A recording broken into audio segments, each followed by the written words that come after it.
our channel. Today Bible verse in Tamil.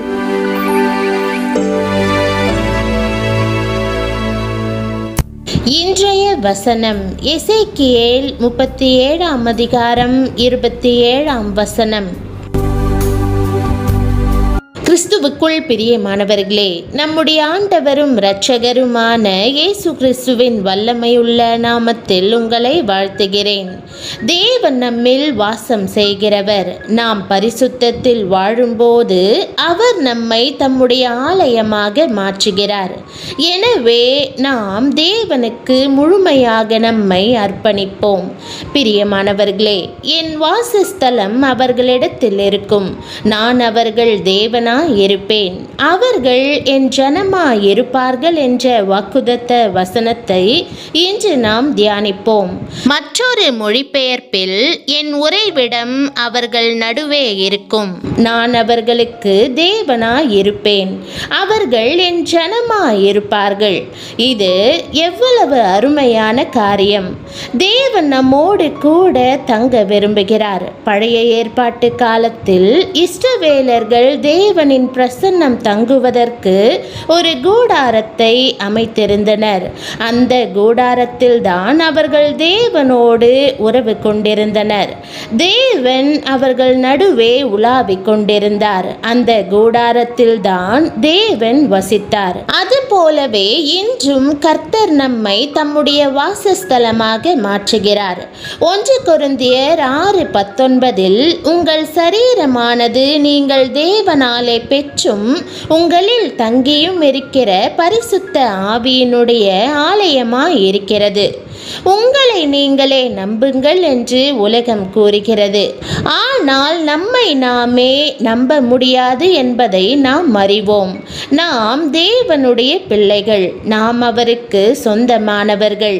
நம்மை நாமே அலட்சியப்படுத்த முடியாது. ஏனெனில் தேவன் நம்மில் வாசமாயிருக்கிறார். நம் சரீரம் பரிசுத்த ஆவியின் ஆலயம். இந்த உலகத்தின் பாவமான காரியங்களை தொட முடியாது. நாம் தனித்து நிற்க வேண்டும். நம்மை பரிசுத்தமாக வைத்திருக்கும் போதுதான் தேவன் நம்மில் மகிழ்ச்சி அடைகிறார், நமக்குள் வாசம் செய்வார்.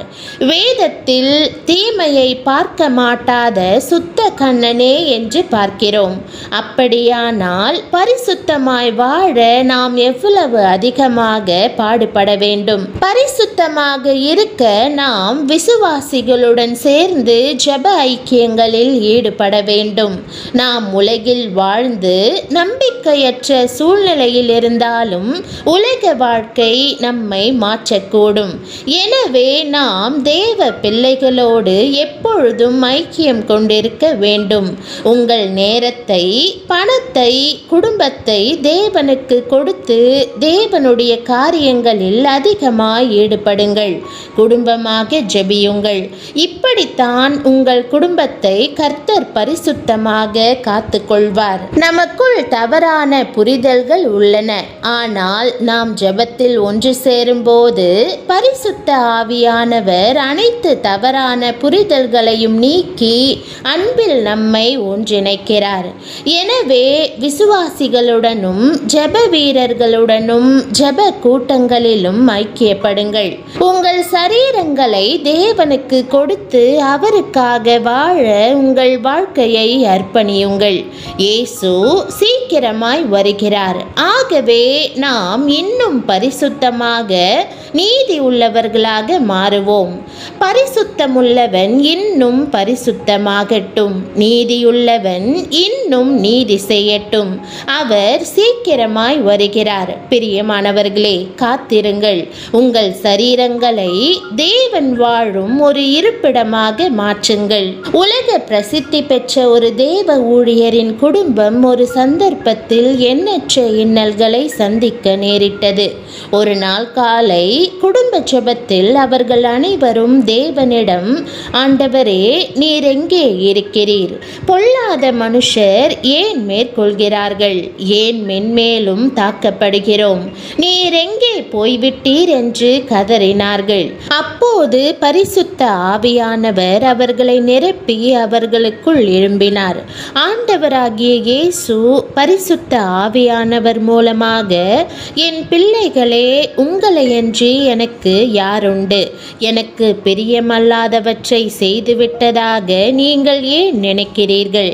எனக்காக எல்லாவற்றையும் நீங்கள் தியாகம் செய்திருக்கிறீர்கள். எல்லாவற்றையும் விட்டுவிட்டு என்னை பின்பற்றுகிறீர்கள். எல்லா காரியத்திலும் எனக்கு கீழ்ப்படிந்திருக்கிறீர்கள். அவமானத்தையும் பொல்லாதவர்களின் தாக்குதல்களையும் சகித்திருக்கிறீர்கள். நான் எப்படி உங்களை விட்டுவிடுவேன்? நான் எப்படி உங்களை கைவிடுவேன்? உங்களையன்றி எனக்கு யாருண்டு என்று தீர்க்க தரிசனமாக கூறினார். அந்த வார்த்தைகள் அவர்களை அதிகமாய் தேற்றின. பிரியமானவர்களே, ஆண்டவருக்கு உங்களையன்றி யாருண்டு? நீங்களே அவருக்கு அன்பான பிள்ளையும் ஊழியனுமாய் இருக்கிறீர்கள். அவர், என் பிள்ளையே, என் வாசஸ்தலம் உனக்குள் இருக்கிறது. நான் உனக்கு தேவனாய் இருப்பேன். நீ என் ஜனமாய் இருப்பாய். உன்னை எனக்கு சொந்தமாக்கிக் கொண்டேன் என்று கூறுகிறார். ஆம், இயேசு உங்களை தமக்கு சொந்தமாக்கிக் கொண்டுள்ளார். நான் அவர்களுக்குள்ளே உலாவி அவர்கள் தேவனாய் இருப்பேன். அவர்கள் என் ஜனங்களாய் இருப்பார்கள் என்று அவர் கூறுகிறார். அப்படியானால் யாரிடம் தேவன் வாசம் பண்ணுகிறார்? உன்னதத்திலும் பரிசுத்த ஸ்தலத்திலும் வாசம் பண்ணுகிற நான் பணிந்தவர்களின் ஆவியை உயிர்ப்பிக்கிறதற்கும் நொறுங்கினவர்களின் இருதயத்தை உயிர்ப்பிக்கிறதற்கும் நொறுங்குண்டு பணிந்த ஆவியுள்ளவர்களிடத்திலும் வாசம் பண்ணுகிறேன் என்று கர்த்தர் கூறுகிறார். ஆண்டவரே, உம்முடைய பிள்ளையாக இருக்க எனக்கு தகுதியில்லை என்று என் முன்பே தங்களை தாழ்த்துகிறவர்களோடு நான் வாசம் பண்ணி நறுங்குண்டவர்களின் இருதயத்தை புதுப்பிப்பேன் என்று கூறுகிறார். உங்களை இயேசுவுக்கு முன்பாக தாழ்த்தி பரிசுத்தமாக வாழ்ந்து அவருக்கு உங்களை அர்ப்பணிப்பீர்கள் என்றால், தேவன் உங்கள் வாழ்வில் எல்லா ஆசீர்வாதத்தையும், சந்தோஷத்தையும், ஆஸ்தியையும், அந்தஸ்தையும், கிருபையையும், அபிஷேகத்தையும் உயிர்ப்பிப்பார். பயப்படாதிருங்கள். ஆண்டவர் உங்களோடு உங்களுக்குள் ஜீவிக்கிறார். உங்களை தமக்குள் வைத்திருக்கிறார். இந்த ஆசீர்வாதத்தை தேவன் தாமே உங்களுக்கு தருவாராக.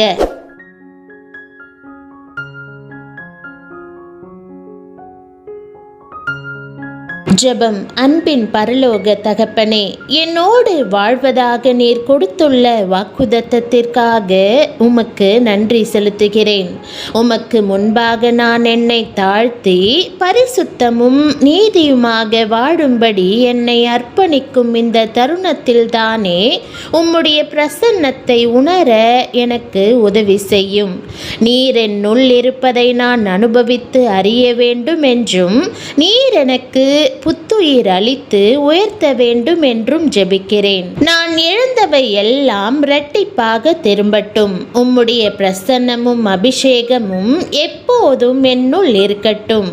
இன்றே உயிர்ப்பித்து எல்லா ஆசீர்வாதத்தையும் அருள வேண்டும் என்று ஜெபிக்கிறேன்.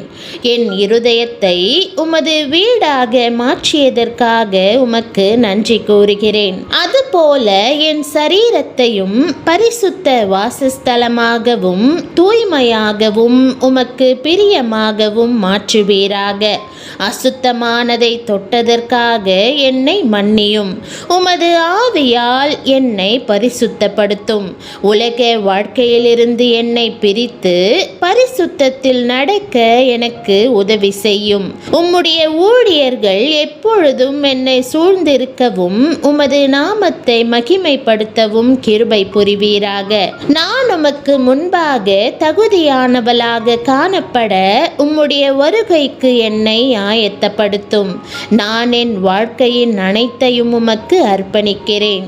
இயேசுவின் நாமத்தில் ஜெபிக்கிறேன் நல்ல பிதாவே, ஆமேன். என் ஆத்துமாவே கர்த்தரை ஸ்தோத்தரி.